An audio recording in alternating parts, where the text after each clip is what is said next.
Assalamualaikum warahmatullahi wabarakatuh. Selamat datang di aksi nyata topik refleksi diri, melatih regulasi diri. Bersama saya Dedi Soleman SPD dari SD Negeri Slawetan 01. Apa itu regulasi diri? Regulasi diri adalah kemampuan seseorang untuk mengatur, mengarahkan, mengontrol diri agar tetap pada goal setting yang ingin dicapai dan sesuai dengan standar yang dikehendaki. Tujuan regulasi diri: 1. Meningkatkan kemampuan individu. 2. Mendapatkan rasa kontrol atas perilaku dan kehidupannya. 3. Bisa bertahan dalam toleransi dan keadaan sulit. Bentuk regulasi diri. Yang pertama ada regulasi kognitif, yang kedua ada regulasi emosi. Untuk regulasi kognitif itu yang berhubungan dengan pemrosesan suatu informasi berkaitan macam jenis kegiatan kognitif.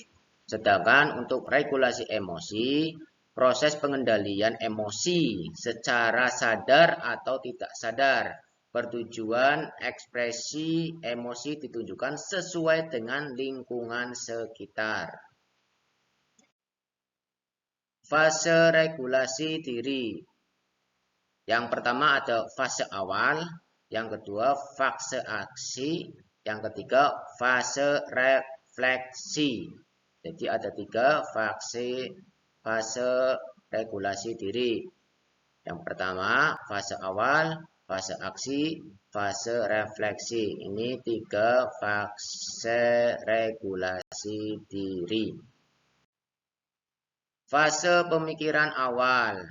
Ada 3. Yang pertama, melakukan perencanaan studi melalui penyusunan goal setting yang jelas untuk hasil yang akan dicapai. Yang kedua, meningkatkan keyakinan bahwa kita akan mampu mengerjakan setiap tugas dengan baik.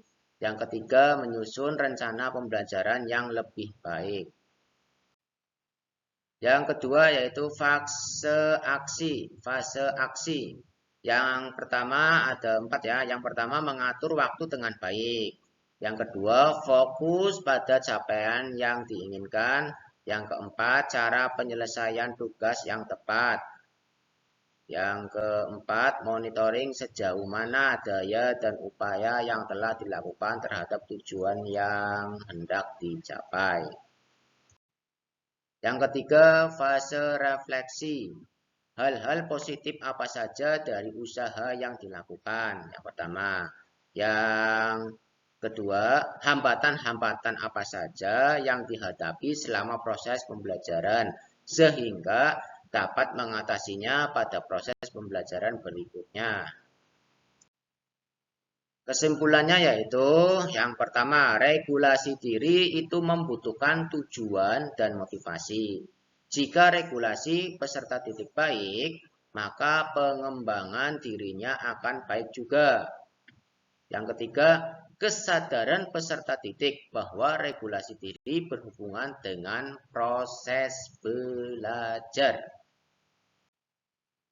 Berikut ini saya lampirkan dokumentasi refleksi, yaitu refleksi pembelajaran dari teman sejawat. Ini bisa dilihat penilaian dari teman sejawat ya, penilaiannya ya atau tidak, dengan dicentrang-centrang.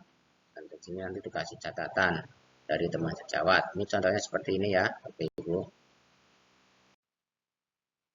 Berikut ini saya lampirkan dokumentasi refleksi identifikasi masalah dalam pembelajaran oleh guru.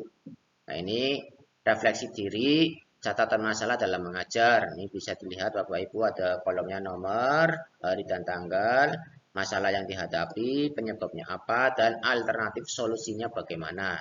Ini contoh dokumentasi refleksi identifikasi masalah dalam pembelajaran oleh guru. Nah, berikut ini saya lampirkan dokumentasi refleksi pembelajaran dari siswa. Ya, ini ada jurnal refleksi siswa. Nama atau kelompoknya ini sudah dicantumkan. Kemudian ada beberapa pertanyaan.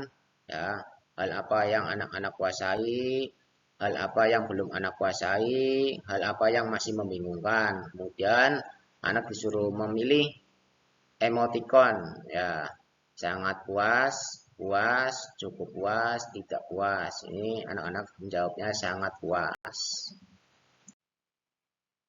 Ini juga ada dokumentasi refleksi pembelajaran dari siswa, ya. Ini dari kelompoknya Mbak Farah Nafisah. Ini juga sangat puas. Ya, ini juga dokumentasi refleksi pembelajaran dari peserta didik, ya. Ini jurnal refleksi siswa atau peserta didik dari Mbak Nadira. Nih, sangat puas juga. Ini juga masih dokumentasi refleksi pembelajaran dari siswa, yaitu dari kelompoknya Mbak Nafisah Aurelia Sanum atau Mbak Sanum.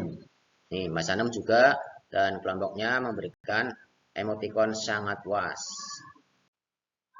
Nah, di sini saya lampirkan bukti penyebaran aksi nyata di YouTube dan screenshot WA dan ada linknya di sini. Nah, ini saya pakai screenshot yang lama karena ini dalam proses pembuatan videonya. Nanti contohnya seperti ini screenshotnya.